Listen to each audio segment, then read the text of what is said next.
ជំរាបសួរបងប្អូនទាំងអស់គ្នាដែលបានចូលមកកាន់វីដេអូរបស់ Channel TechPH វីដេអូនេះខ្ញុំសូមបង្ហាញបងប្អូនពីរបៀប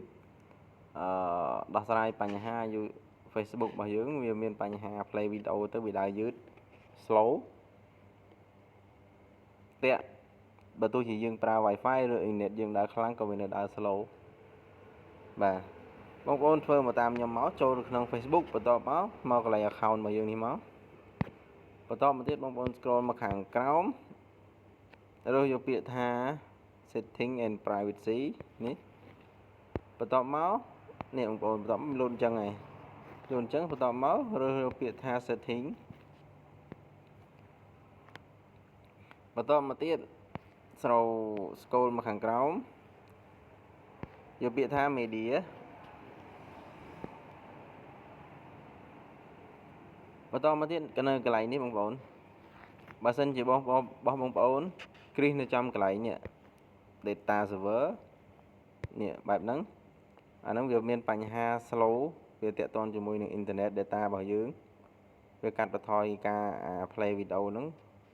ពេលបើកទៅឃើញគ្រីសខាងក្រោមហ្នឹងបងប្អូនកែមកដាក់លើគ្រីសខាងលើនេះវិញមករួចរាល់បន្តមកទៀតបងប្អូន back មកខាងក្រោយ back អស់មកល្មមជប់បាទអត់ជប់ទេបន្តមកទៀតបងប្អូនចូលក្នុង setting scroll មកខាងក្រោមរកពាក្យថា app management បន្តមកទៀតបងប្អូនយកកន្លែង app list បន្តមកទៀត scroll ទៅរកកម្មវិធីរបស់ Facebook ចូលមកបន្តមកទៀតបងប្អូនចុចនៅកន្លែងនេះបន្តមកទៀត clear កន្លែងនេះចោលទៅបងប្អូន clear chat បន្តមកទៀត clear manage ចុច delete